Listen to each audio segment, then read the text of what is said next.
Praise the Lord. सभी को जय मसीह की। आइए हम आज के वचन की ओर जाएं। भजन संहिता 1 हम पढ़ेंगे, उसके पहले भाग से लेकर 6 आयत तक।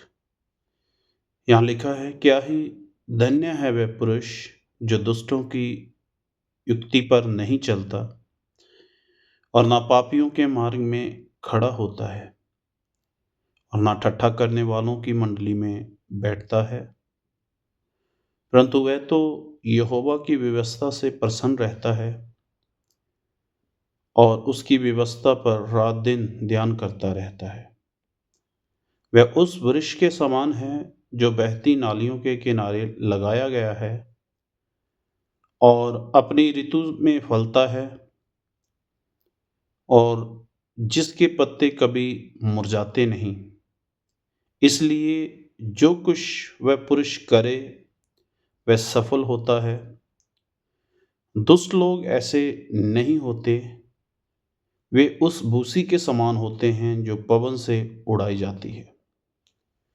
इस कारण दुष्ट लोग अदालत में स्थिर न रह सकेंगे और न पापी धर्मियों की मंडली में ठहरेंगे, क्योंकि यहोवा धर्मियों का मार्ग जानता है, परंतु दुष्टों का मार्ग नष्ट हो जाएगा। ये खुदा का वचन है। ये वचन पढ़े जाने और सुने जाने में आशीष ठहरे। जब हम परमेश्वर के पाक पवित्र वचन में से देखते हैं भजन संहिता 1 और उसका पहला भाग, तो यहाँ लिखा है, क्या ही धन्य है वह पुरुष जो दुष्टों की युक्ति पर नहीं चलता और ना ही पापियों के मार्ग में खड़ा होता है और ना ठट्ठा करने वालों की मंडली में बैठता है।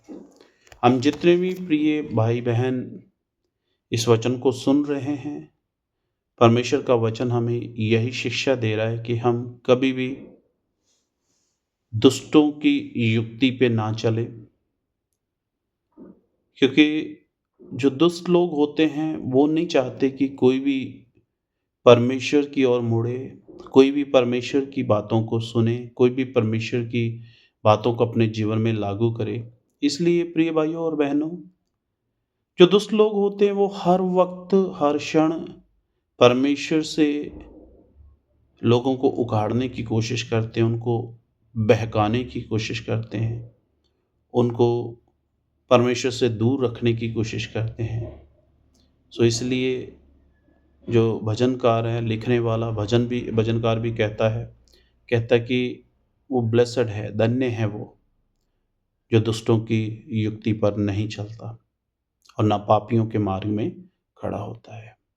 हम इन दो बातों को अपने जीवन में यदि लागू करें, ना तो दुष्टों के मार्ग को चुनें और ना ही पापियों के मार्ग में खड़े हों, तो जीवन में मेरे प्रिय बहनों हमें परमेश्वर से कोई भी ऐसी चीज़ नहीं जो अलग कर सके।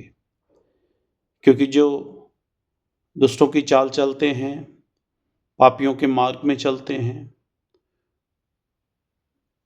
वो मेरे प्रिय बहनों हमेशा विरोधी के इशारों पे चलते हैं, शैतान के इशारों में चलते हैं।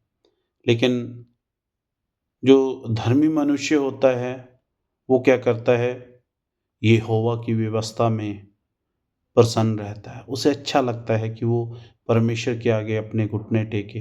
उसे अच्छा लगता है कि वो अपने बहनों भाइयों के लिए घुटने टेके प्रार्थना करें। उसे अच्छा लगता है कि वो एक दूसरे के सुख में सहभागी हो, दुख में सहभागी हो, एक दूसरे की दर्द को अपना दर्द समझ के परमेश्वर के सम्मुख जाए और परमेश्वर के आगे प्रार्थना करे।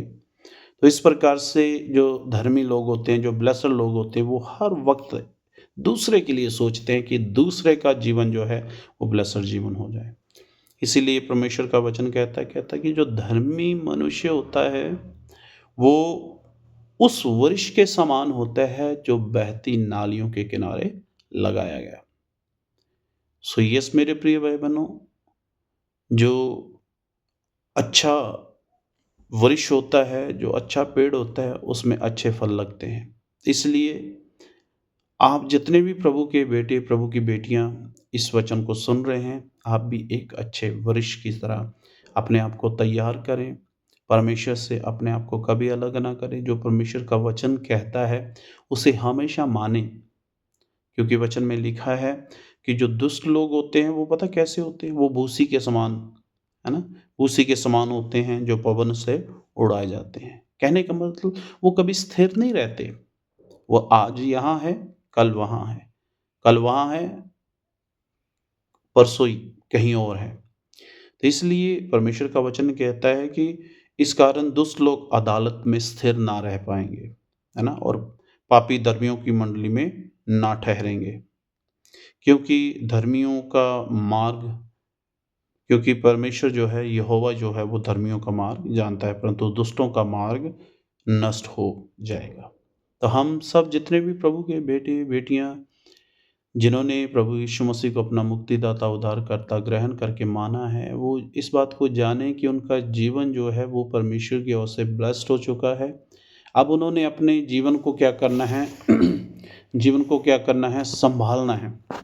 जैसा प्रभु कहता है वैसा ही करना है। जब वो ऐसा करेंगे तो प्रभु उन्हें दिन प्रतिदिन बढ़ाएगा। वो दिन प्रतिदिन आगे बढ़ेंगे, आगे बढ़कर प्रभु की महिमा में चलेंगे और प्रभु उन्हें और भी आशीष देगा। यस प्रिय भाई-बहनों, ये जो वचन है आज की सुबह जो परमेश्वर ने मुझे वचन दिया है, इस वचन को मैंने आप लोगों के साथ साझा किया है। तो आप अपने आप को ऐसा तैयार करें, आप अपने आप को ऐसा बनाएँ कि दिन प्रतिदिन आप अपने आप में सोच विचार करें, अपने आप में इन बातों को लागू करें कि हमने कभी भी दुष्टों का मार्ग नहीं चुनना, हमने कभी भी पापियों वाली बातें नहीं करनी, पाप में नहीं खड़े होना, क्योंकि ऐसा करने से परमेश्वर हमसे प्रसन्न होगा और सदा हमें अपनी महिमा के लिए इस्तेमाल करेगा। God bless you. Thank you so much.